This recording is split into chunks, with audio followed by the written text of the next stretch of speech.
Strap yourself in, because we're set up, switched on, and ready to go. You are watching and listening to Chris and Leicester Till I Die TV on YouTube and your favourite podcasts. Leicester Till I Die TV, your first choice for everything Leicester City. Tune in and join in now.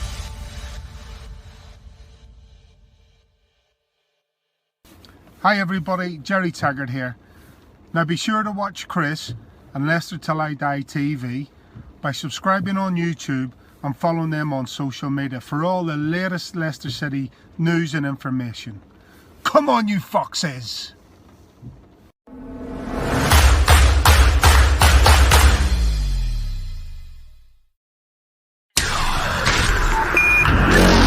Are you ready? I'm saying, are you ready?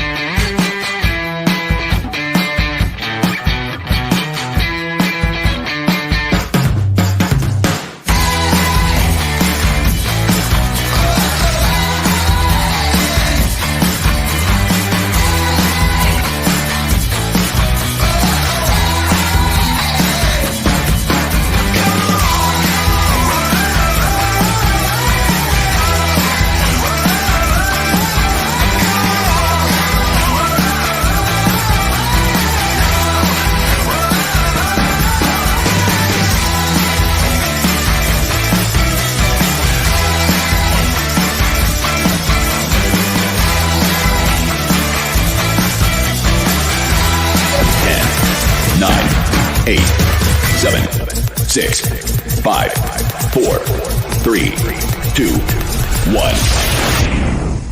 Hello. Hello, fellow Fox fans. How the devil are you?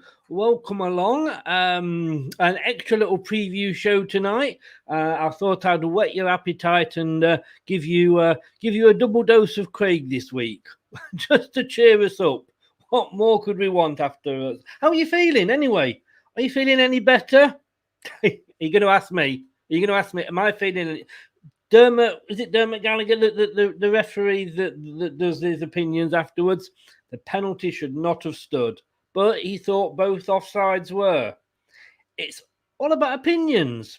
That's football for you. It's Leicester Till I Die. How the devil are you? You can catch us on the old YouTube on Leicester Till I Die TV. If you're not watching us on there, nip over, please. Give us a sub and give us a like as well, because it all helps the channel grow and the channel build. Facebook, Leicester Till I Die, the group, and on Twitter at Leicester TID. And if you prefer to listen to us rather than watch us, and as I always say, don't blame you at all. Well, for one of us maybe, but you can catch us about 10 minutes after the show finishes on the old Amazon podcast, Spotify, Apple iTunes, Google Podcast Addict, and Anchor, to name but 6. And if you are listening in to us rather than watching us, a very good evening. How the devil are you to all you listeners out there in podcast land, as they say. Hey, it is the preview show. It's the Premier League preview show with Chris and Craig on Leicester Till I Die TV on YouTube, Facebook, and Twitter.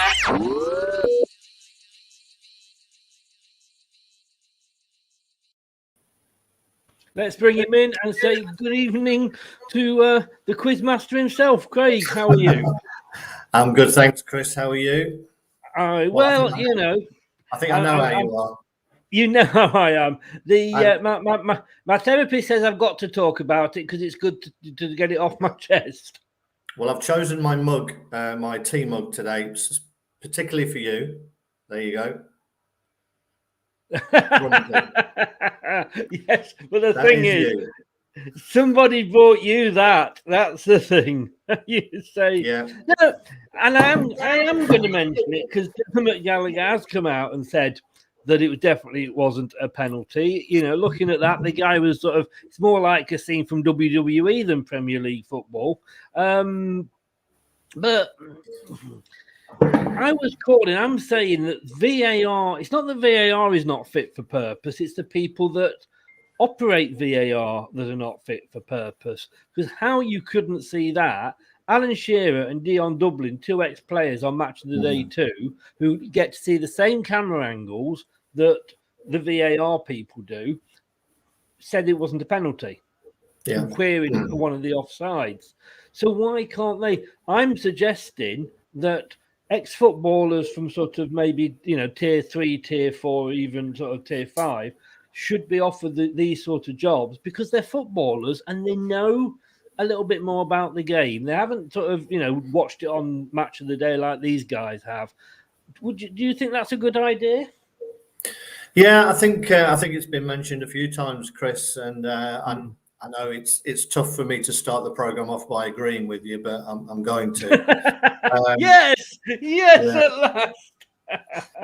But you're right. I mean, they're looking for different things. They've got more of an idea of whether people have initiated contact for penalties, for instance. Yes. But that, I mean, a sort of monkey in a lab or something, you would have thought just put that in front of him, would have been able to see that he'd grabbed his arm and pulled him down.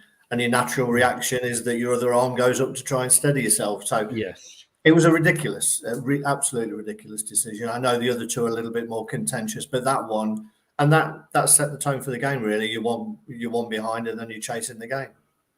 In fairness, we had like a first very good 10 minutes, and then we did let Brighton totally dominate until about the 60th minute, when it was kind of, we always seem to be doing that at Leicester, don't we? We seem to sort of play very well, trying to get back into from a losing position.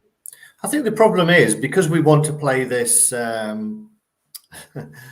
want to play this possession-based football, that it comes from the back and it's slow. So you start the game, you can keep possession. Possession, we all know that the stats mean nothing because you can pass it around the back line till kingdom come, and you've got 90% possession, doesn't count for anything.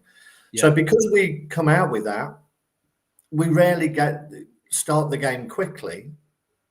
And therefore, if we go a goal behind, we've then got to try and somehow claw our way back into it.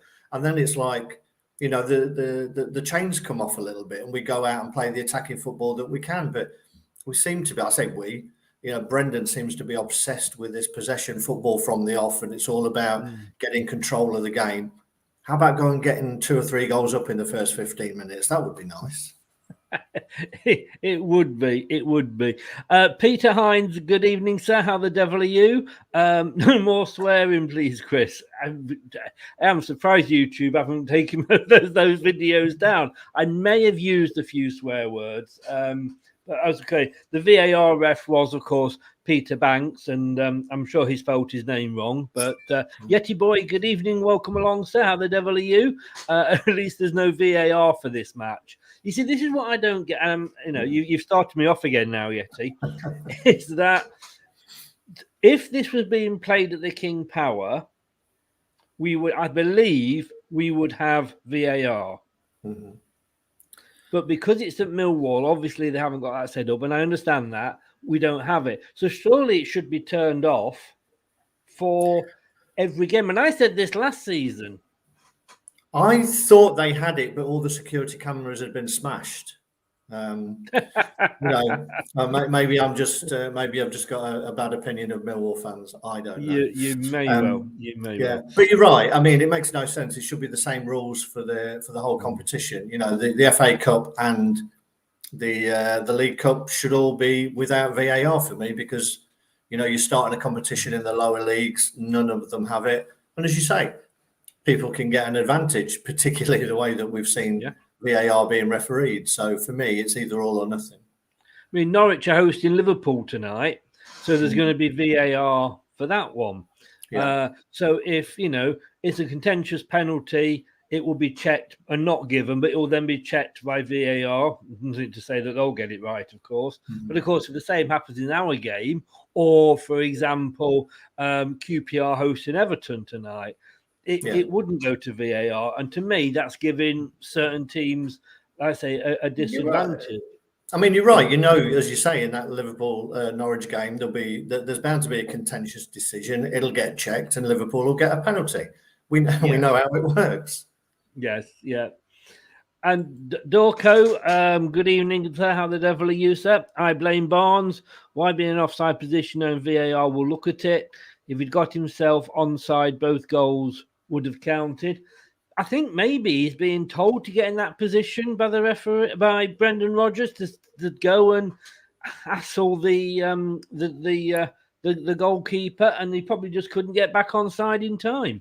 Yeah, Brendan said that. He said that he'd been asked to do that job, to just sort of stand there and block him coming out, because he's very dominant in the air from set pieces, and he does like to come out and either catch or punch. So the idea was that he would stand there, and I think that they'd mentioned it with the second one, and he'd managed to get himself out of the line a little bit quicker. But obviously not quick enough for the likes of VAR, even though, you know, the angles, particularly on the second one, I can understand to a certain point the first one, when you look at it, the angles look a little bit tight. But from the second one, there's clear shots of the keeper looking directly at the ball. Now, you could argue that if Barnes is there, the goalkeeper also has to take into account whether Barnes will go for it and get a touch. So if he makes any movement towards it, it's going to get offside. But yeah, if Barnes is blocking, as soon as the ball's kicked, he's got to be making his way back onside, or at least getting out of the way. So he'll learn from it, I'm sure. But it's a tough one to take. It is, and like you say, looking at that second one, he wasn't in the line of, in the goalkeeper's eye line. And the thing as well, with the first one, the first thing that Sanchez, their goalkeeper, did was run up and arguing about not being able to get to the ball. With the second one, he didn't. He went straight in the net to pick the ball up, to kick it into the crowd annoyed. And that, to me, I think says it all.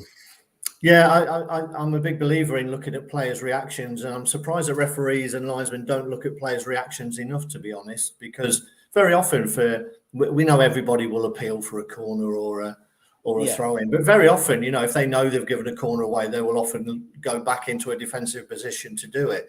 And the same on that. Yeah, the keeper didn't do anything other than he was about to grab the ball and boot it into the stand because he was annoyed that he'd given an equaliser away. So I think the referees have got to be it. And again, that comes down to having ex-players on VAR, you know, looking for those kind of things. It is what is needed, you know. And don't forget, I mean, I did point out, I don't know, maybe it was 10 years ago we used to have this controversy. You cannot be serious! Yeah, maybe we should do that. Hey. Well, I mean, Man United have been doing that for years, haven't they, and getting their own way surrounding the ref. Exactly. As I said, I know it annoyed you a little bit when I mentioned it in a chat the other day, but you know, we did get away with one with Norwich when that would have been an equaliser too, and in a similar situation. So that all swings and roundabouts. I think it was harder to take because we got 3 bad decisions in the same game. I think that was it. But you know when I'm on a short fuse and you get your matches out ready to line it. But okay, that's gone. We are now coming up to the next game when I think I can actually put it to bed, do what my therapist said now, and let it go.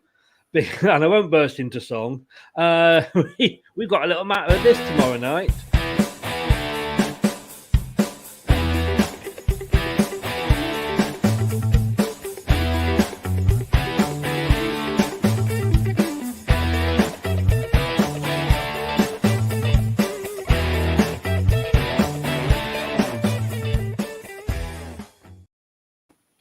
Totally not working at my end. I don't know if it's working at your end or not. It did indeed. I saw everybody's favourite energy drink flashing before my very eyes. Yes, other energy drinks are available, of course. They are indeed. Millwall, a nice little friendly midweek trip to the smoke. You know what? I've been to Millwall twice, for cup games. One was in the 80s at the old Den down the appropriately named Cold Blow Lane, And then I went to the one about 4 years ago when we got them in the FA Cup at the New Den. Yes. Both times they beat us. Both times their fans came on the pitch trying to get into the away end. You know, even winning isn't enough. You know, they've got to try and just scare the bejesus out of everybody who was there. I remember on the recent one as well, there was a guy there holding his young kid on his shoulder as he was standing in front of the away fans giving them abuse. It's just ridiculous. I think you know, for Millwall, they won't be happy until they've merged WWE and, you know, for the fan, that will be the pre-match and half-time entertainment. They don't go for the match; they go for a fight. Millwall fans, they do, but I mean, it should be taken. You know, they say they're a community club, and I'm sure they are. So if you're in the community, you're safe, and if you're not, you're not. True.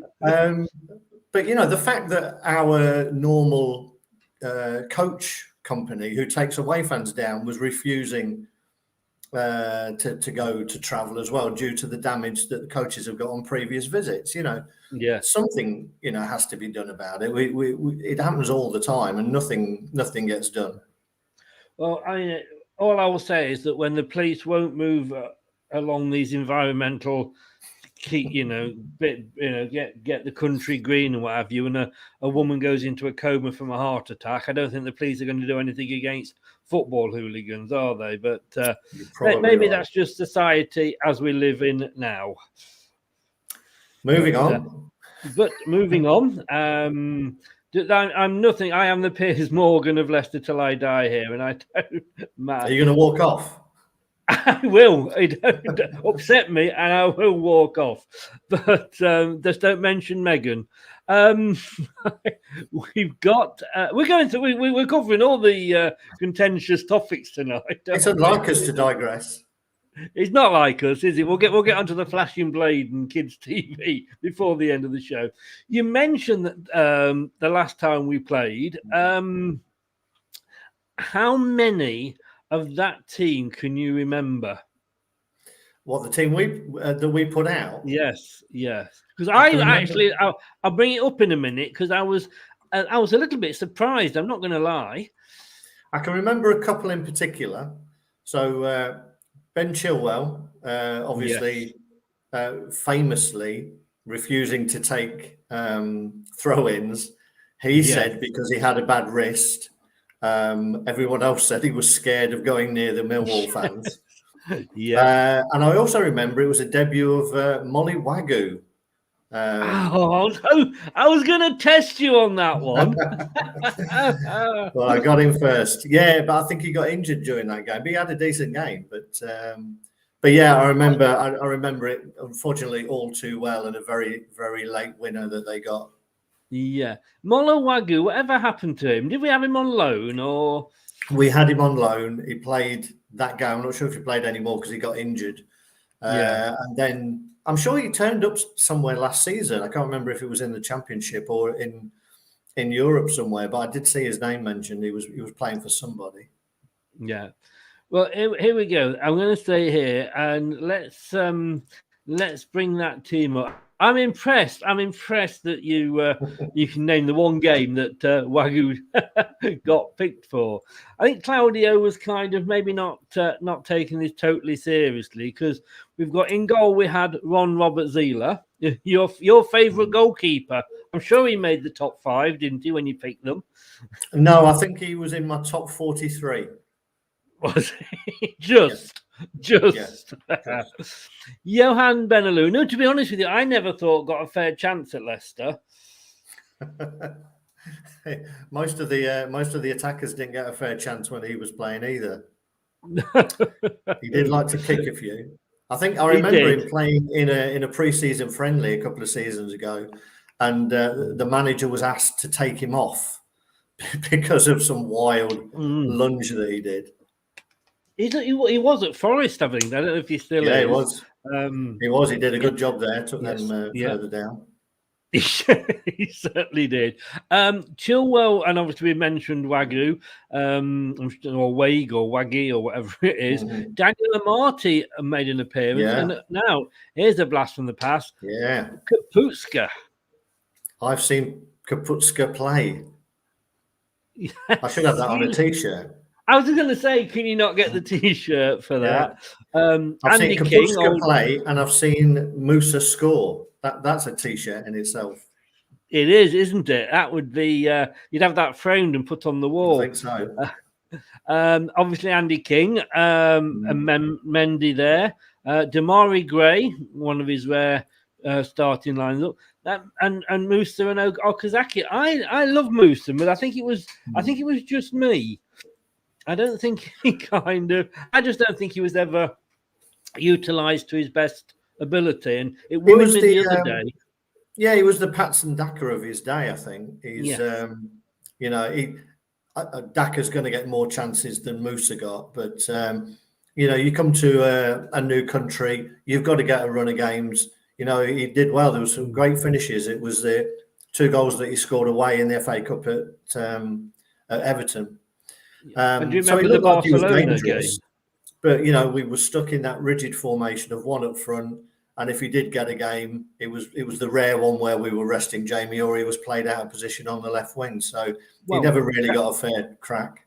He didn't. I was going to say, did you remember? I mean, I think I don't know if it was debut or not, but when we played Barcelona in the International Champions Cup or whatever it was, he scored 2 scorchers there. But like you say, he was put out on the wing, and it did actually worry me. Just to give, you mentioned Daka there, that Brendan says that Daka can do a job on the wing, and I'm thinking, no, he's a striker, he's not a winger. Yeah. The only way you can do that is if they play wide forwards rather than wingers. The same way that Liverpool do it with Salah and Mane. So they don't hug the touchline; they play slightly in. But they join in quickly. But I don't think Brendan ever likes that. He likes his wingers to, go wide when we've got the ball. So I'm not sure it would work with Daka. No. Obviously, good old Sinji there. Everybody's favourite number 10. Substitutions: Albrighton coming on for Kaputska. Wazaleski coming on for Wagyu. That was the injury. Yeah, and Jamie Vardy for Damari Gray, but we lost it. I think it was the 90th minute. Yeah, it was. I think they played a little 1-2 or something. Somebody didn't track him back, and decent finish, and that was it. And not good. I mean, we've got them now. It's the Carabao Cup, and somebody said to me on the show the other day that they put a post up saying, like, would I worry if we got knocked out the Carabao Cup? And I suppose out of everything we're in, if we had to go out of one, this is the one that I could live without. But I wouldn't be pleased that we'd gone out to Millwall, to a Championship club. No, I was listening to. TalkSport had this debate on the way, but I heard it on the way back from work today about It was basically, can we save it? How important is it? And I think it is important. And in many ways, you could say that it's becoming more and more important because Premier League teams have to have a 23-man squad. There are the teams that are in Europe who sort of rotate a little bit. But this is an opportunity for you to rotate and give players more game time. You can't say, come into the club, you will get games, and then the bigger clubs decide to get rid of one of the 2 cup competitions. I mean, that for me, that's not going to work. They were also mooting ideas about whether it should become a British Cup or whatever. Maybe that's for another show probably. But I think it's important, and you will always have a ranking of your cup competitions. In what order do you want to win them? Yeah. But if you could say to me now, we'll have another day out at Wembley and win a cup, then I'll take it. Thank you very much. And Man City take it seriously every season. They won 4 or 5 in a row, I think, or they're going for 5 in a row. Yeah. What gets me with modern day football is, like you said, then we've got this huge squad, this 24-man or whatever it was squad, but we don't have any reserve team games. So you've got the likes of, let's say, Samari, the likes of Luke Thomas, Daka, that when they're not being picked and they're not sort of regular starters because of who's in those positions, that they're not getting any game time as such, and it's not the same on the training field. But when we had reserve teams and reserve leagues, they were playing with the teammates. They were, and you can sometimes see it when a ball is passed through to a gap because nobody's there, because they don't know that Jamie Vardy's run the other way like he normally does, because they don't play with him regularly. And it annoys me that we don't have that reserve team football now. No, I agree. I think you mentioned that a couple of times, and I'm surprised, to be honest, that a TV company hasn't suggested it. As another way to get more viewings, even if it's early evenings on a midweek or something. You would think they'd find a gap for it in the schedule, but as I say, because that doesn't exist, the Carabao Cup probably takes on more importance than it has done for a few years, because the depth in squads, the depth of talent in squads these days needs to play competitive football, and you will get decent lineups in a lot of these, even though players are being rested. The squads are deeper, so you're still going to get a lot of players that you see. Also, I'm going to say it's really important for the lower league clubs as well. We've seen a number of them sort of almost go to the wall. This is a big thing, and if you draw a big club at home, you're going to get a good turnout. You're going to get a good payday, even if you go away. And who cares if they don't put all their stars out? I remember a few years ago watching, I think it was MK Dons beat Man United 4-1 because Man United had rested a few. I don't think that any MK Dons fans cared a jot who was on the pitch. They'd just beaten Man U 4-1. So I don't like the thought of taking these opportunities away. That's what will go down in the record book, isn't it? Exactly. Yes. Yeah. And when you said lower league clubs that are sort of struggling financially, you were, of course, referring to Derby County. Indeed. Poor old Derby Forest. I saw Reading, I think, are going to get some points docked as well. So it's a tough time. And these are all teams who not that long ago were playing in the top division. So it always is there, but for the greater God. Go exactly. We have to remember that. And when I have sort of a bit of banter with the Arsenal fans, I'm saying, like, you don't know what it's like to have a bad season. You seriously don't. You know, 10th or whatever it was not a bad season. But to them, obviously, it was. And can I just say, all joking aside, because I do, think of Derby, Forest, Coventry, those three being our main rivals. I know the rivals, but I wouldn't wish going out of business on any club, because we've been there. We know what it's like. And, if we'd lost Leicester as a club, you can't just go and start supporting another club and switch your allegiance. Of course you can't. It's not, most of the players will go and get a job somewhere else, but it's the people, it's the backroom staff. And I think there was a meeting going on today at Derby where the owner was addressing all the backroom staff. They're the ones who are going to be losing their jobs. Fans will support the club, whatever division they're in. So they're in it. If you're a fan, you're usually a fan for life, no matter what happens. So as much as we like to have a little laugh at them, and if they want to go down to League Two, that's fine. But we don't want them going out of business, because at the end of it, we're all football fans and we all want our clubs around. We do, and to be honest with you, all I will say is look at when our chairman passed, and you had Derby, you had Forest scarves on there. I could say to me, the rivalry's there, and that's what it should be. But I do really, really hope that if they go down a league, great, I'll enjoy that and I'll laugh at that. But I don't want to see them go out of business. Terry says there, the broadcasters have made their minds up about the Carabao. None of the overseas broadcasters are streaming it, but they do the FA Cup. The FA Cup is traditionally the big cup. I mean, it's worldwide, isn't it?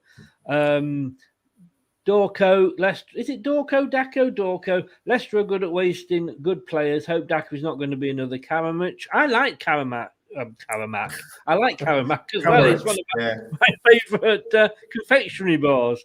Kramaric. You know what I'm like with my foreign players. I like Kramaric, and I thought it was a shame we lost him, because when he came on, he actually looked like he wanted to score. I think he was the right man under the wrong manager. To be honest, Yes. he would have fitted in perfectly in this. You know, he had great feet, and yeah, a really good player. And it's a shame that he didn't get a chance for us. Yeah. Are Sky Terran showing all the games or some of the games or I think they're just showing. I them? think it's Man United, West Ham. I think they're showing tomorrow. There might be one on tonight. I think there's a roundup program on one of the channels, but as you say, you know, they're cramming it with so much football these days. BT and Sky between them are picking up Italian football, French football. The women's game is getting more prominent now. Yes. It's probably difficult to fit any more football in. Well, don't forget, we Quest for the EFL. And I think Quest, if I remember last season, I think they show the highlights. Yeah, I think you're right. That rings a bell. I think they've got it this year as well. Yeah, which is obviously, Quest is part of the Discovery Channel group who covered the Olympics this year. They did, yeah. Yeah. But is it important for us? Because we've had a bad start to the season, and it's starting to kind of worry me a little bit, because when I looked at the fixtures, apart from Man City, we had teams there, and I thought we could get off to a really, really good start here. West Ham was annoying because we should have known better, because they did that to us twice last year, so we should have learnt our lesson, and we hadn't. Norwich and Wolves, our 2 wins, we were lucky, to be honest with you, to come away with 6 points from those 2 games. And of course, Brighton, beat us. Although, when you play in the ref and the VAR as well, it's difficult. Oh, don't start me again. But looking at it, I said Man City is probably, as we often say, is a bit of a give. We need to start winning. Winning breeds confidence. Does that make this game a little bit more important? I think at the moment every game is important. I think what it will be very important for the players who are pushing to get themselves a start in the first team.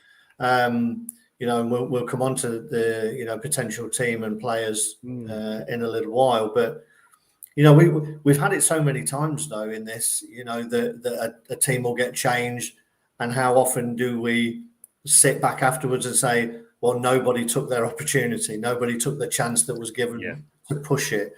But we know now that there's a greater depth in the squad. There should be players there who should be chomping at the bit to get a start, and it is up to them to take the chance. I mean, when you look at the Napoli game, when you look at the bench, I'm thinking, wow, this is probably the best squad. If you like, we've been screaming out for years. We need the depth. We need a backup for Jamie. We need these extra players. We've got them now, and we've got a few injuries in the defence, but nothing like it was last season. There's no excuse if we go out, is there? No, there can't be an excuse, particularly when you look at Millwall's start to the season as well. They've already been pulling up any trees. I think they've drawn 5 of their games. They've kept 1 clean sheet, which is the same as us. That's a little bit worrying that we're not keeping clean sheets. But they've not done anything. They've won 2 games out of their 8. They're languishing, I would say, in the bottom quarter of the championship. So there is no excuse for us to not put out a strong team. Yeah, sitting there in 18th. They have played more games, as you say, than us, but 18th isn't safe by any means. Although I think the bottom teams there in that group, in that league, are going to get cut adrift quite quickly, a la Norwich in the Premier League. But they've conceded 10 goals. Like I said, they've only won 1 game, but they've drawn 5. I don't think it's I think it's penalties tonight, isn't it? I don't think there's a replay on. No, on I think it goes games. straight to penalties. Yeah. And the form here, again, like we've just said, the last 4 games with 3 draws, and they beat Millwall.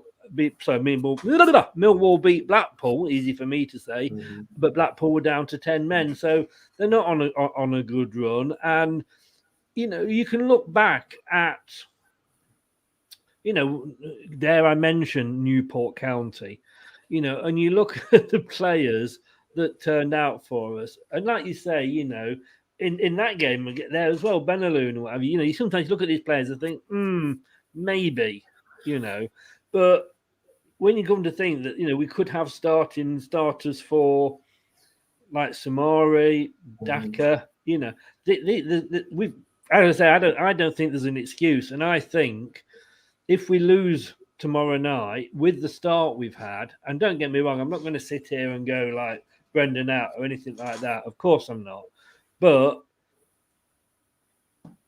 even though he's been linked with Man City today, obviously when Pep goes, but I just think the pressure's going to be ramped up that little bit. I think you're right. I think the biggest challenge we will have tomorrow is attitude, not the quality of the players, because the quality should speak for itself, but it'll be attitude. Gary Rowett likes his teams to be physical. You know, they're a team shaped in his own style of when he was a player. You know, he played for us for a few years. Yes, indeed. Very physical player in front of a vociferous home crowd, Millwall, who will see it as an opportunity to get a scalp, you know, to knock out the FA Cup holders. So it's going to be a physical battle, you know, and it is that cliche of you have to earn your right to play your football. So we've got to meet the physical battle first and win that one. And if we do that, then I fully expect our quality to shine through. But we definitely need to be prepared for a physical battle. Oh, I think so. Good evening, Hayden, the Leicester Fox. How the devil are you, sir? Hi, Good Hayden. evening. Words and pictures. Good evening. I'm guessing you're a West Ham fan. Welcome along. You're more than welcome. You can come and join us at West Ham. We'll look after you. Maybe when you get new owners. I think that was referring to if Leicester obviously ever go out of business. Yeah. And Terry. He said last week we had old TV programs like Get Off to Chocolate Bars this week. I hope you Google Flashing Blade. We talked about that, Craig. Did you go off and Google it? I did. No, I didn't. As I told you, I was not putting the words flashing and blade into Google. I just had this vision of a naked, fat Sheffield United fan, and that would not go away. So the words flashing and blade did not go into my Google search. Oh, you never mind. I'll send you a link, and then you know. Yeah, do that. It's probably safer. It's safe. But having said that, what is your favourite chocolate? No, we'll leave that. We'll leave that for now. It's going. I want to ask you because I mentioned this yesterday. The last two seasons, and we've had some. You know, since the win, the title win, it's been great to be a Leicester fan. But the last two seasons, we started off really well. At this stage, the last two seasons, we were 4th and 5th, respectively. Yeah. Now we're 12th. So the last two seasons, we spent the whole season looking back over our shoulder at who's coming up behind us. Yeah. This year, it looks like it's going to be a role reversal, and we're the ones that are going to be coming up behind, which may just take the pressure off. Because, again, if we'd have been, you know, had a great start, been top 4 from the word go, and again, for a third season, we didn't, you know, end up in the Champions League, which I think we will struggle for this season with the 4 teams there. Yeah. But do you think that might be better for us coming from behind rather than watching who's coming up behind us? Well, I think it may be. I mean, Brendan's not been in that position since he's joined us. Really, we've kicked on and we've started the season really well, as you've said. So we've not really had to do that. I mean, we've got a stronger squad, definitely. So it is a case of almost try and keep the faith. We look at Man City last season. I think after their first 5 games, they were well off the pace and then came through and stormed it. Now, I'm not going to say that we're going to do that because I agree with you. I still think we're quite a way off top 4 this season. Everybody's strengthened. You know, Man U brought in Ronaldo. Chelsea got Lukaku on top of the team that they had previously that finished in the top 4. So I think if anything, it's going to be even harder for anybody to break that traditional top 4 this season. Apparently we are in talks with Gary Lineker, by the way. Sorry? We are in talks with Gary Lineker about coming back. If Man United can get Ronaldo. Yeah, so it is going to be tough, which means the cup competitions and including the Europa League are going to be more and more important for us. I think, yes, you want to be up there and qualifying for next season's European competition through a league place, but the cup competition is going to be really important for us for trying to get back into Europe. And you've got to put consecutive seasons in Europe into place for you to be considered a big club. You can't be doing it. We're in once, we're out 2 seasons, we're in again. It's got to be consecutive seasons that we're in there. So Brendan's got a challenge on his hand, but I think he knows that, and he's come out in a few interviews and said that it's up to him to get the balance right. And I think he's struggling a little bit at the minute because I think he wanted to get Barnes back in, and Barnes has sort of flattered to deceive a little bit. And because of that, the formation has changed from what worked last season. So it's tough for Brendan, and he needs to find a solution, but he needs to find it quick. I think you make a very good point there about consistency. I mean, just looking at the table, one of the most consistent teams is Brighton, who are once again are showing me I know absolutely nothing about football when I said they were punching above their weight, and this season they'll probably go down. Shows what I know. I mean, the most consistent team is Norwich, but for the wrong reasons. But you look at that table, and once you drop below Man City, nobody is getting a run together of any description. Southampton have had 4 draws. It's that is going to be the difficult bit. Hayden thinks it'll be a tough game. Facebook user, don't know. What do you think of this? I mean, he's put here, the way we are playing, we'll be lucky to get top 10. Is that a bit harsh, or is that reality? Well, no, I think, if you're going on the way we're playing, then yes, you're right. The way we're playing at the moment won't be good enough to get top 10, but you would hope that we would improve. We've seen little flashes, little pockets. We had probably 35 minutes against Brighton whereby we were excellent. We pinned them in, we created a hell of a lot of chances, and we were just unlucky with the decisions, but we created more chances. So the team is there. It's about getting the balance right. And Brenda's come out and said that the balance looked good when he brought Lookman on for Maddison. Him and Pereira worked really well. So if you start getting these little pairings, if you can do the same on the other side with Bertrand and Barnes, then you've got Pereira and Lookman, maybe you get a bit more of a balance going and a bit more consistency. And I think he's tinkering a little bit at the minute, and he's not sure which way to go. But you're right. Based on the level of performance now, top 10 would be a struggle. JJ, I'm well, and I believe Craig is as well. So, how the devil are you, sir? Terry says here, remember, Luke Grealish, Ronaldo, etc., can all get injured. Yes, they can. So just like Fofana, Evans, etc. The Big Jinx says, where can I watch the game? Get in your car, drive down to London, park near the New Den, go down, because that's the only place you're going to see it live. Because I don't even think it is on some of the smaller streams. Let's just call them smaller streams, shall we, for legal premises. Now, it will be interesting to see, like I say, if we do come good. You were very, very clever before, because you got, when I tried to catch you out with Mr. Wagyu, you were very, very good on that. So, and I think I would be very surprised if you don't get this. But do you know what happened on this day in 2014? I think you're probably referring to us beating Man United 5-3, Chris. I certainly am. Yeah, I mean, that was just a fantastic game. One of the best games ever. The comeback of all comebacks, and the whole atmosphere in the ground that day was just fantastic. Yeah. Memorable. Good evening, Rob. How the devil are you, sir? It was sort of, the season kind of went downhill very quickly from that point onwards. But because we'd had a good start, and I always have to apologise to the woman that was next to me in that game when I ended up in her lap, because I don't know who she was, but and everybody was just cheering at the end when about the fourth and fifth went in, and it was certainly one of those I was there moments, wasn't it? Oh, definitely. It'll live long in the memory. Yeah.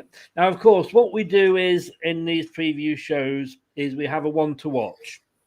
When you've done very well this season so far in picking out players that do prove to be quite dangerous when they're players, Antonio. But you've gone for this gentleman. Now you're going to have to tell me all about him because I know nothing about this gentleman. And Mr. Jed Wallace, who plays for Millwall, and you're one to watch for this game. He is, yeah. I mean, I can't be, I can't lie and say I knew a lot about all of their team. Anyway, I haven't been watching them that closely, but I did do a little bit of research, as I am contractually obliged to do. Indeed, for no payment. But yeah, I mean, looking at their team, he is an interesting one. He was in the PFA team of the year a few years ago when he started out at Portsmouth, and then he got a decent move over to Wolves, but it didn't work for him. He was a winger at the time. He'd represented England at under-19 level. As I say, it didn't work out. So he had 2 loan spells at Millwall, and then eventually they made it a permanent move. But he's been switched. His position has been switched a little bit this season. So he was a winger, 2-footed. He can play off either wing, very attacking-minded.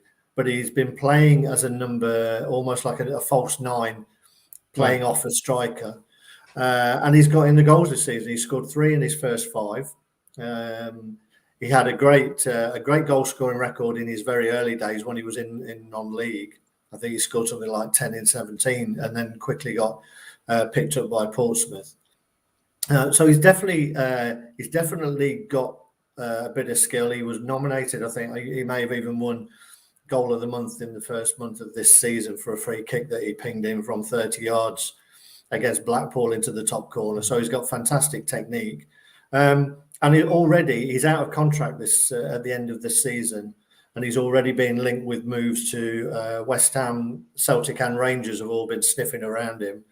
He is sort of 27, so he's been around a bit, but I think because of the change of position that he's had, it seems to have helped him, and he's having his best season so far for Millwall. But he looks like one of those players who, likes to take the ball on and will go at us. And we have been caught out with players like that in the past. So he's definitely one that I think we need to keep an eye on. Indeed. Well, we're going to have a bit of fun now. Not that the rest of it, of course, isn't fun. We're going to have a look at the possible lineup, which we used to do. We used to have Craig's team every week, but we're gonna try and get this team right between us, which is probably going to be impossible. And while we're doing this as well, I also want you to think what your favourite chocolate bar is, because yes, we're not missing that. We'll be right back after this.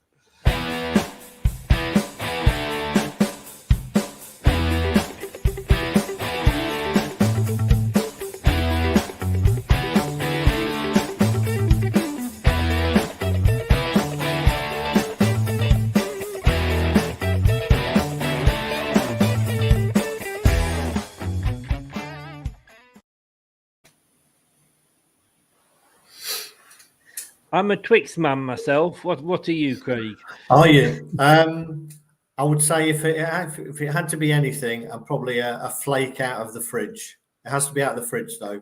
Any Cadbury's chocolate has to be out of the fridge, doesn't it? Exactly. Yeah. So I'd probably go with that. You could get around me with a Lion bar as well. I have heard the rumours. Yeah. I'm going to be honest with you now. Is the fact that most chocolate bars I will eat, but I do like the odd Twix. I like to bite the caramel off the top first, and then eat the biscuit separate. Is that rather sad of me? I don't know. I think the sad part was the fact that you filmed it and put it on TikTok. Don't hey, stop trying to be down with the kids pretending you watch TikTok. Right, okay, so here we go. let us have a look. Somebody said earlier about a team, and it was in fact the Big Jinx. He said earlier about the team, and Rob, this is very unfair. Fruit and nut, you two.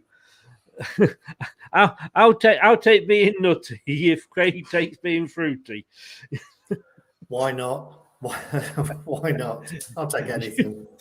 You've been called a lot worse, haven't you? Let's be honest. Indeed, on a regular basis. Yes. Right. So we're going to look at the team now. I think there's going to be, personally, before we start, we've gone for this formation because we did have a very quick chat before, but we have a feeling that Brendan might go for two up front. I think so. I think he's got to get goals in this game, as you say. You don't want to be going to penalties, so you've got to score goals, and it worked last season. And I think certain players who I would probably put back in up front would work better in a two. Yes.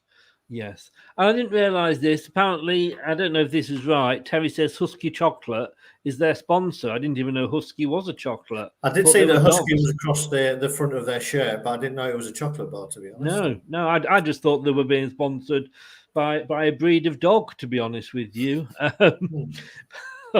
Right. So let's have a look at this team. Now, for me, I'm going to say we've got to give Danny Ward a chance here. I think so. I think we've got to give Casper a break. I mean, we know what Casper can do, and he's not missed a league game for so long. But I just think we've got to start giving him some game time. And he's never let us down. He's not, and particularly in penalty shootouts in this competition, he's won a couple for us. Yeah. So definitely Danny Ward, I think. Yeah, you're not swayed towards Japokovic at all. No, I mean, Jakupovic, I think it's probably the second worst transfer for the individual player after Danny Drinkwater, because I mean, he's come in and basically, he's hardly played a game, and he's a very good keeper. He just doesn't get a chance.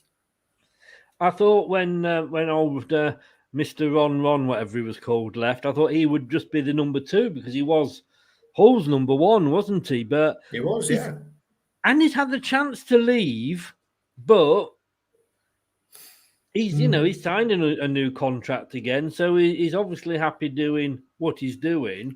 And I can understand having three goalkeepers because if Schmeichel was to get injured, you then got Danny Ward coming up, and I suppose sometimes you can get caught out by having to go for youngsters. But Andrew says here, good evening, Andrew. How the devil are you, sir? Terry says it was chocolate on the shirt. Take a look at the picture again. You sure it was chocolate on Millwall shirt and not poo? I didn't say that. Andrew says any chocolate but Turkish Delight. Do you like a bit of Turkish Delight, Andrew? I do like a bit of Turkish Delight. Again, let's not go there. That's for another show, Craig. But I'm not putting that into Google either. Sorry? I'm not putting that into Google either. Oh, I can feel the visual coming now. So we've gone for three at the back, haven't we? Which is like a 5 if we're defending, or a 3 if we're attacking. Yeah. Who would you? What 3 are we going to go for at the back? We'll start with the centre of the back 3. I think this is going to be Vestergaard. Right. Okay. Do you think, because Benkovic, I think, getting a run out tonight, actually, possibly in the under 23s, to the left of there? Yeah, I think that will be Benkovic. You do? I do, and then Marty on the right. Yeah, the under 23s played last night.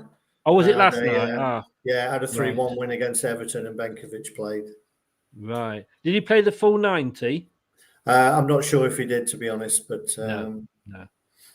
So that's looking like a different back 3. And I'm going to be honest with you here. I was a little bit upset about Benkovic because not to be picked and then us to have 2 goalkeepers on the bench.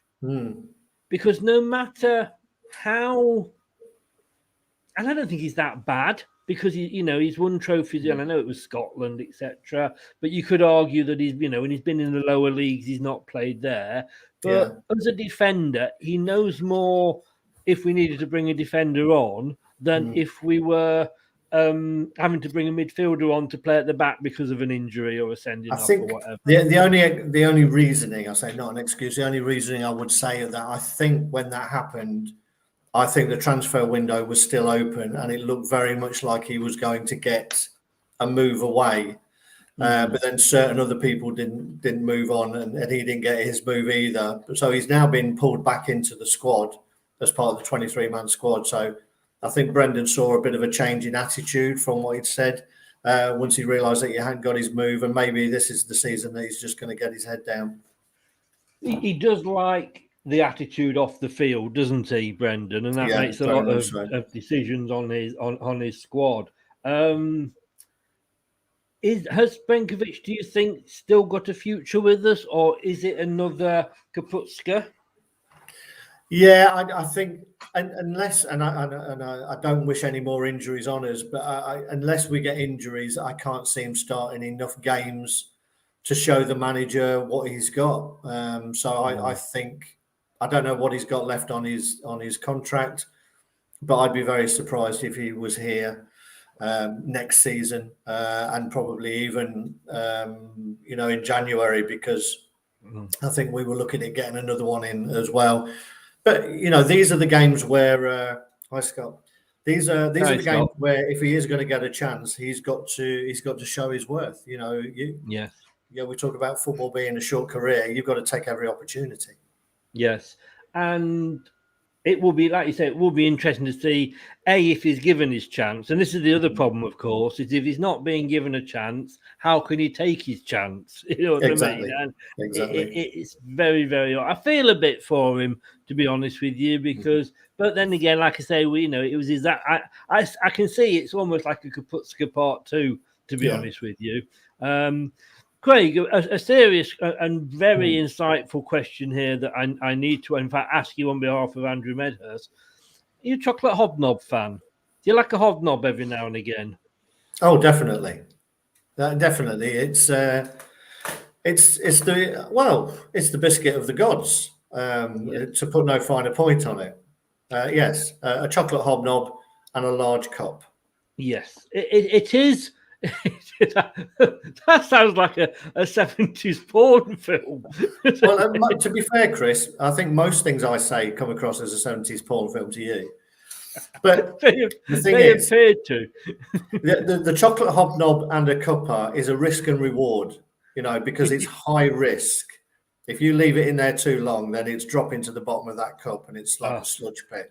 So you've got to get it in and you've got to get it out at just the right moment. I'm not responding to that. So what I'll say is, Peter Kay, he did say that hobnobs are like the Sergeant Major of the biscuit world. Is that they do when they go, but they do take a lot to go. Where if you got a rich tea, if you put that one in and it gets a little bit wet, it just wilts and drops away, doesn't it? Yeah, as I said, at left back. Well, let's go right back first, because I think that's probably a bit more easy to. Who are we going to have? Are we going to go with? I think it's going to be Castagna or Piera, isn't it? Yeah, I think so. I think looking at the rest of that back three, I think it would be a little bit too much to play Daly Campbell. So I think if it was me, I think because he's not on my list there, so I can't put it. No, he's definitely not playing. I think I would be going with Pereira, because if you're playing wing backs, you've got to want them to get forward, and Pereira gets forward with a little bit more conviction than Castagna, I would say. And he's had a couple of games out now, so hopefully, he's got over his knock. Now then, this is going to be interesting. Left back.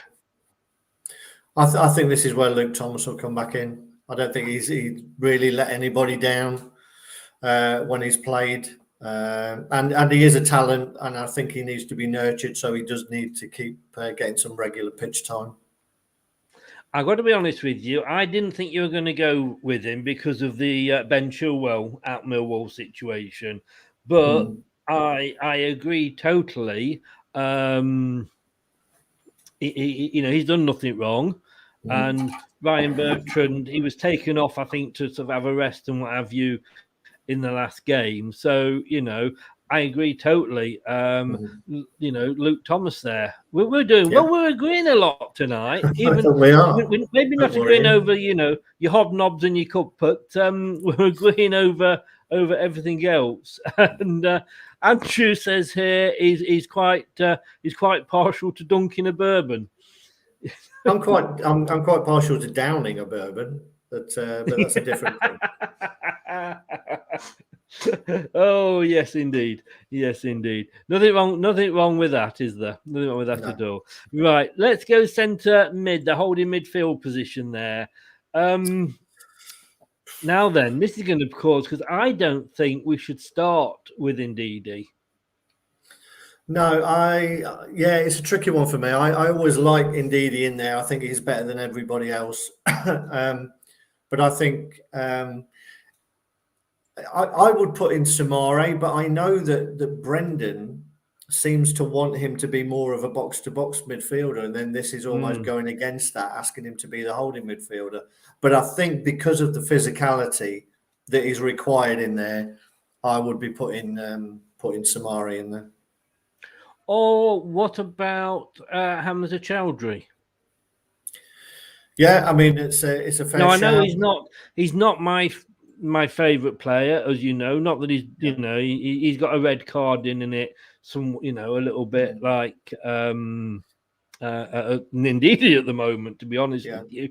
But he's got that physicality, like you say, that he won't be intimidated, and he is more of a natural defensive midfielder.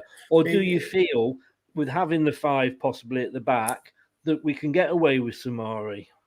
I would hope so, to be honest. And I think my only worry with Chowdhury, I do like him, and he covers the ground much better than anyone else other than Ndidi. He's much more athletic. I'm just thinking in that environment, I would imagine Gary Rowett, if he saw the name Chowdhury on the team sheet, he would be get at him, try and get him riled up. The crowd would get on him. That's what I'd be doing as an opposition manager. Can we get him in the book early? Because then half of his game's gone. So in many ways, if you weren't going to play that, you could probably play Mendy. But it's probably a little bit dangerous. He's not in the squad, is he? He's not. We can't play him till January, can we? Mendy. I thought he could play in the Carabao Cup. To be honest, I thought that was a separate squad. But I didn't think he could. But let's go with. Let's go. We'll go with Samari. Nippon, good evening, sir. How the devil are you? What about Mendy? As Scott says there, Scott, go and get Google up and just see if he can play in tomorrow's game. I've just got the BBC one up here. Liverpool are winning 1-0, by the way. Great news. So are Brentford and Sheffield United. Oh, Southampton are losing to Sheffield United. Let's just have a look and see. It doesn't say that I can see about Mendy. It is an interesting one, especially because, as you know, I am a big Mendy fan. I would have Mendy over Chowdhury. It'd be interesting to see. I think obviously he's had to put Chowdhury into his full squad because of I think you've got to have so many homegrown players, haven't you? Exactly. And Chowdhury ticks that box, unfortunately. My understanding was that he was out of every other competition because of the squads, but you don't have to. I think the Carabao Cup is outside of that. There doesn't have to be a designated squad, so he could play in it. That was my understanding, but I have been known to be wrong. Yeah, this could be interesting. KDH, Samare, and Madders. We'll come on to that now. And Brookline, good evening, sir, all the way from the good old US of A. How the devil are you, sir?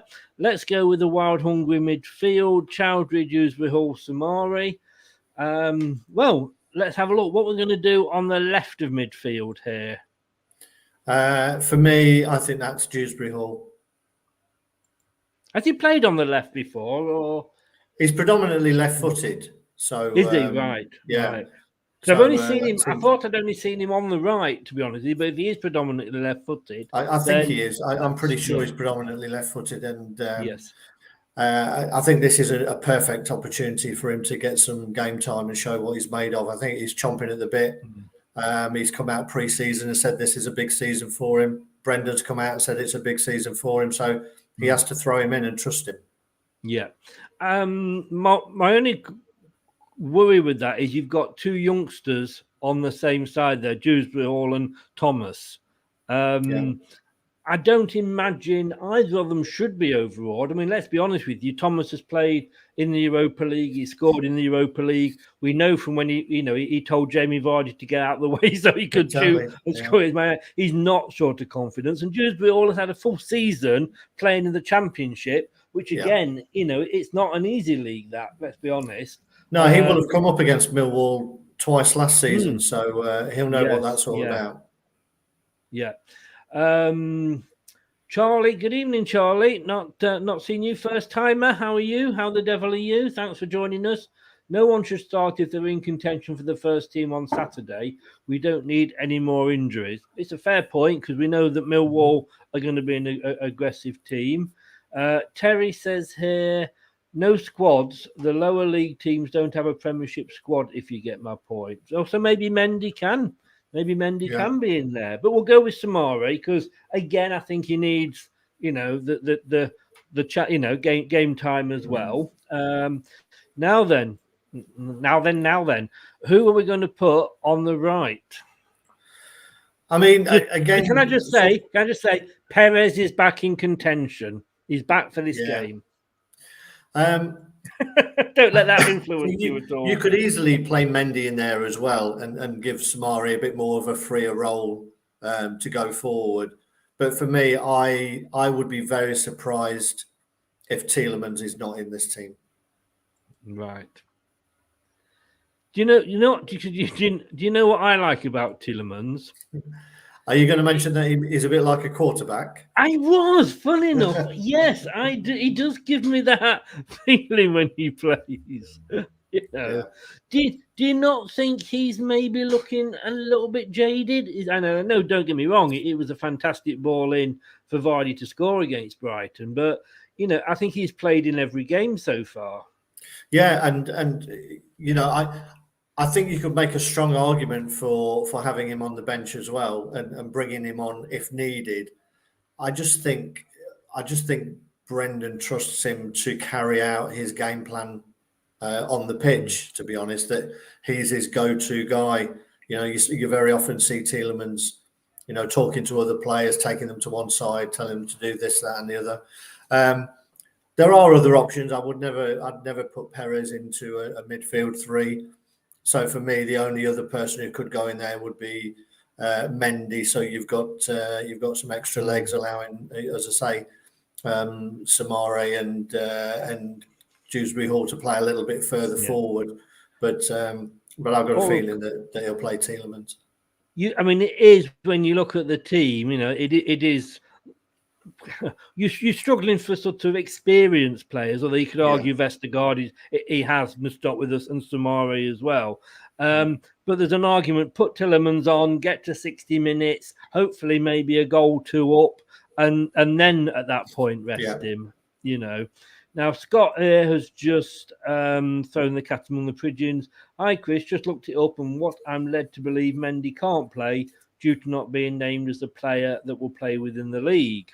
I.e. not in the 25-man Premier League squad, can't play in the league. So who knows? We've not picked him anyway. So, but I do feel really, really sorry for him.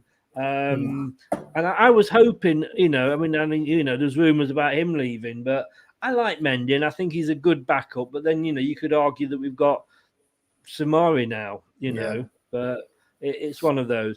I have a feeling and I enjoyed it. But I have a feeling that I might know who you might go up for up front. One of those, surely, in fairness, has got to be Inacho, hasn't it? Yeah, definitely. I mean, he's played well when he's come on. He's taken his chances when he's come on. He's not got on the score sheet, but he looks hungry. And he looks like he's got a point to prove that he feels he should be playing. And for me, this is an ideal game for him, and I think he'll start. Yeah. And Daka, are you going with Daka next to him? I think so. I think particularly, if we're what you can see this being a typical sort of Leicester away at a lower league team, that we almost allow them to come on to us, and as much as we try and protect the ball, if they're in at us, if they're getting in amongst us, then they're going to turn the ball over. So I think the ability to hit them on the break is going to be really important, and it's a great game for Daka, I think. Looking at that, so that's the team you've gone for. Ward in goal, Piera, Amati, Vestergaard, Benkovic, Thomas across the back, and obviously with playing the wing backs. Tielemans, Samari, Dewsbury Hall across the centre, and Inacho, Daka up front. So that's who you've gone for. And I must admit here, I actually agree with you on most of them. You were never going to appeal. You were never going to agree totally. No. Chris, you could do a listen along. You listen to Radio Leicester and tell those that can't get it, tell them what's happening. Yep, you can also get it on lcfc.com/radio as well if you're outside the thing. The only problem you got with that, Terry, is that for me to be able to hear it, I would have to obviously it's got to be on volume, and then if it's picked up on YouTube, I'm in trouble. For broadcasting it. But I do like your thinking. Brookline says we lose 2 of every 3 games without Perez. Well, talking of Perez, as I look at this, there's a couple of players I'm going to change, and I'm not going to bring Perez in. You're all right. I just think I'm going to put Castagna at the back there. I know totally what you were saying about Vieira, but I just think if he has got that knocky, if he is carrying a little knock, if he aggravates it again, because we know Millwall, like I say, are going to be, the crowd are going to be up for this, especially after the last game. And the players, if they get on the back of that, we could be the walking wounded.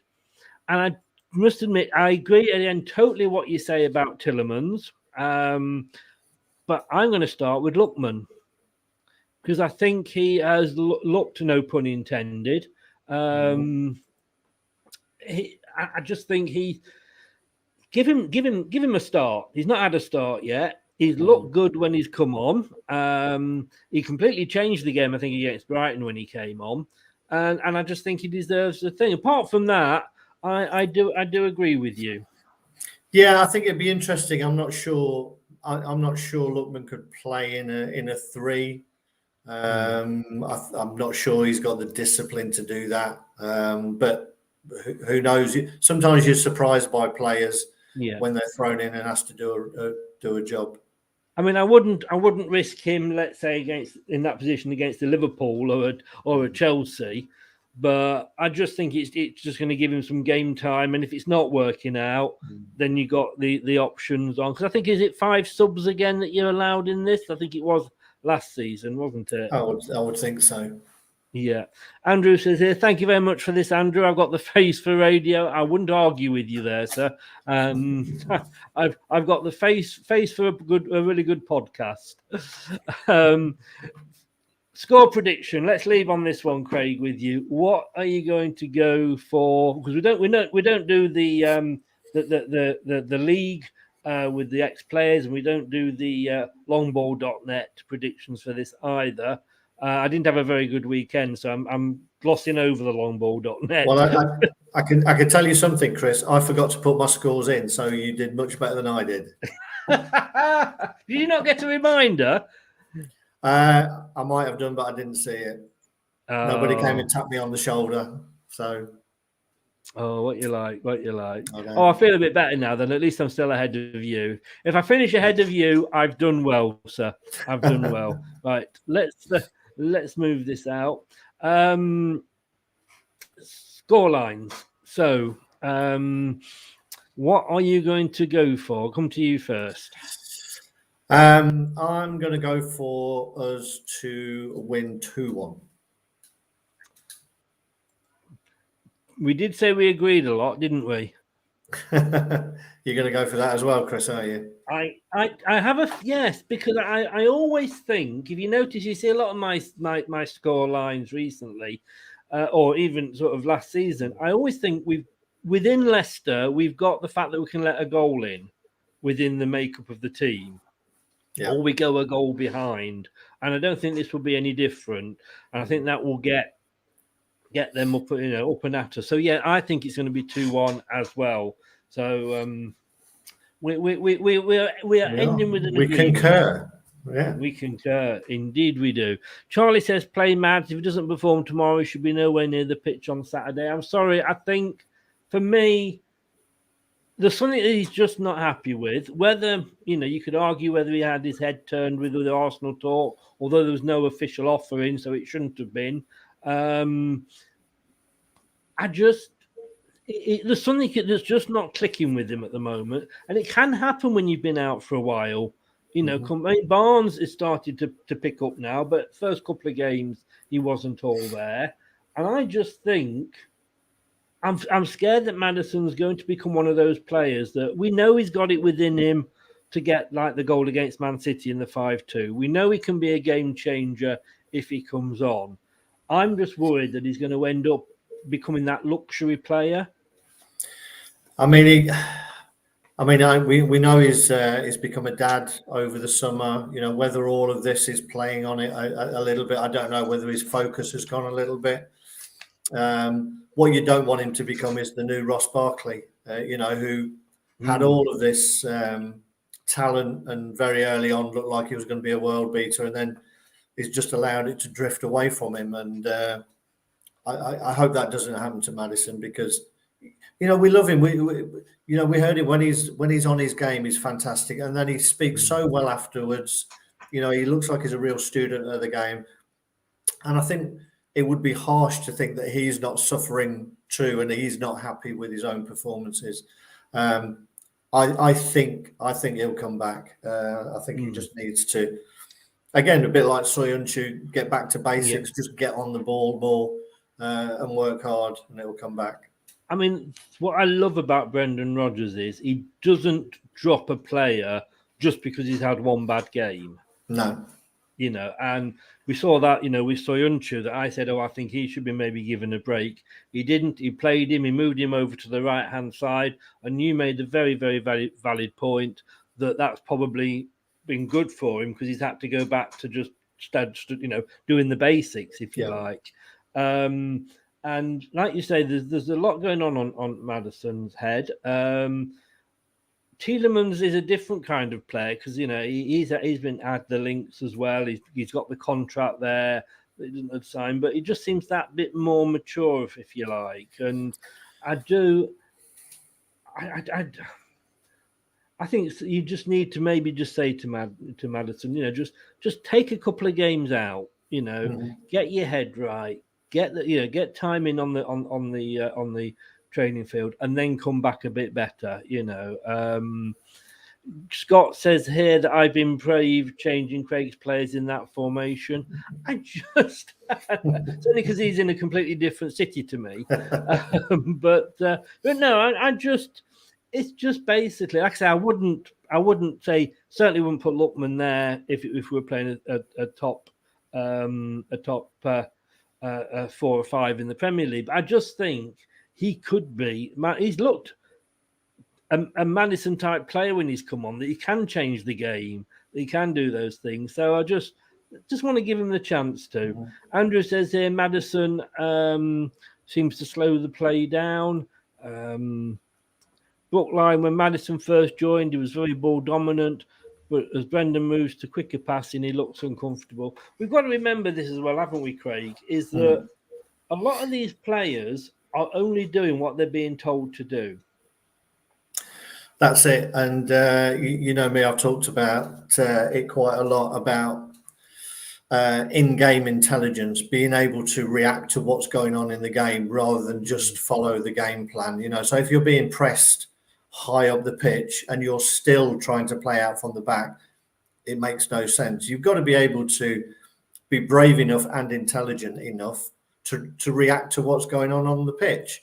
That's why I was never a footballer. I'm neither of those two things. Neither of those. But you would hope that the modern footballer would be able to do that and would be brave enough to do it and stand up and say why he's doing it. But you never know. You never know. Craig, it's been a pleasure as always, sir. My wise old owl. And we will see this time tomorrow. We'll be nearly coming to the end of the first half, I think. So, fingers crossed. Let's hope it's not another Newport or even Millwall way.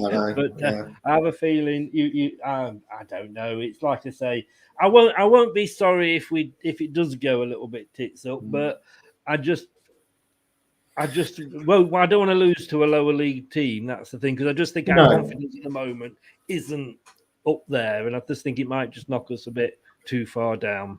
Yeah, of course not. And I think Rowett has come out and said he's going to be making some changes as well, because I don't think he's particularly happy with the position they're in. So, and they can't afford to get dragged into.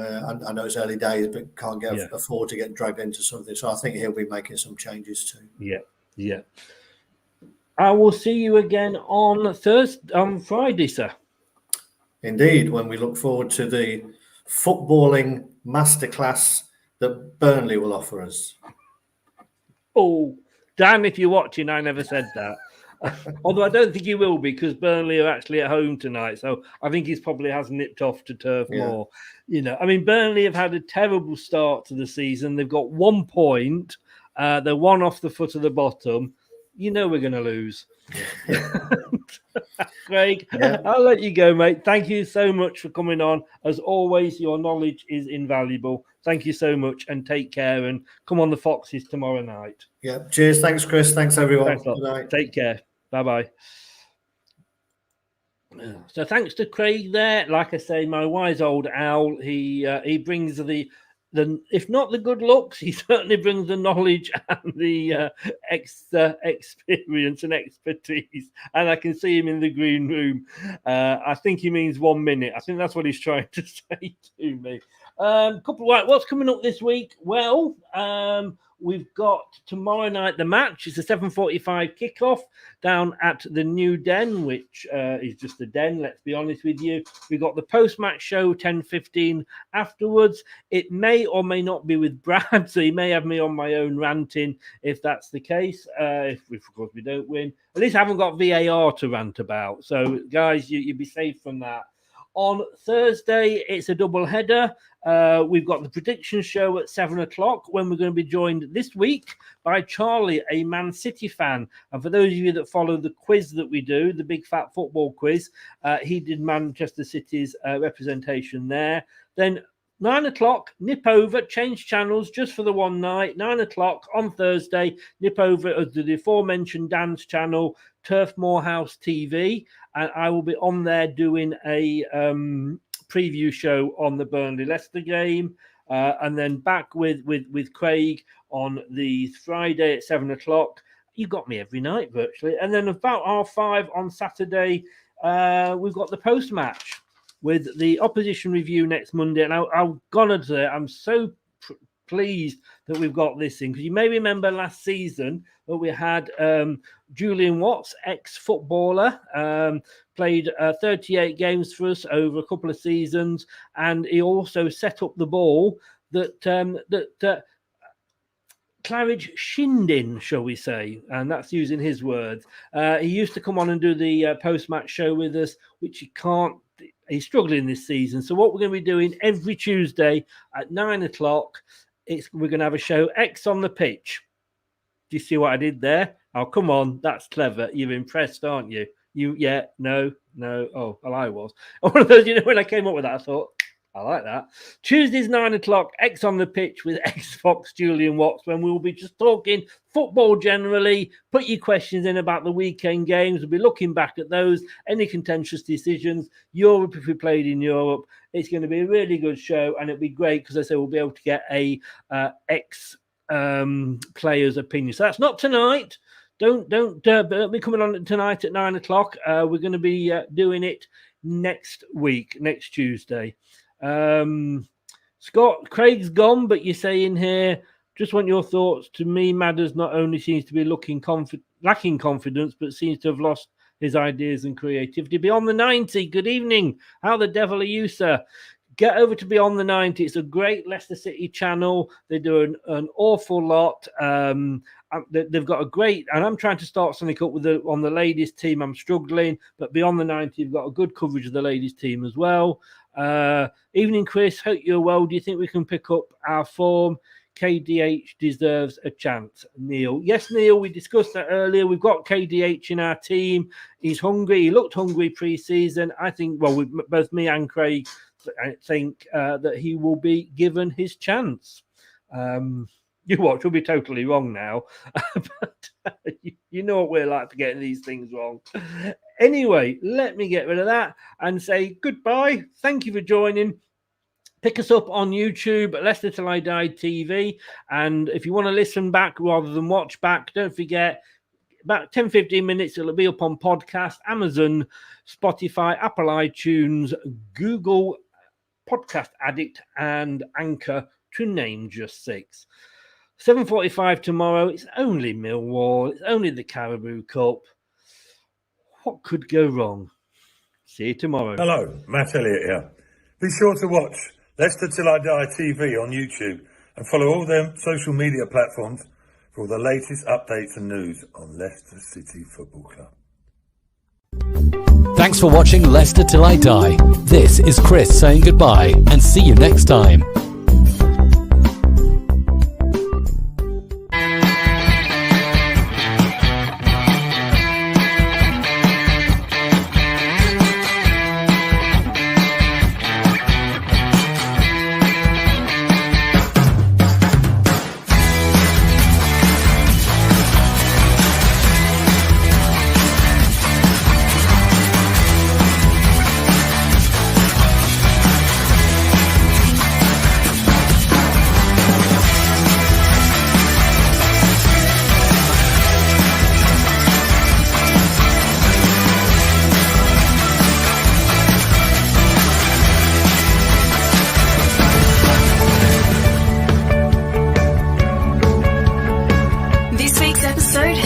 To an end. But the fun doesn't have to stop here. If you have any questions, suggestions, or feedback, head over right now to Twitter and Facebook and like, share, and get involved. Join us next time.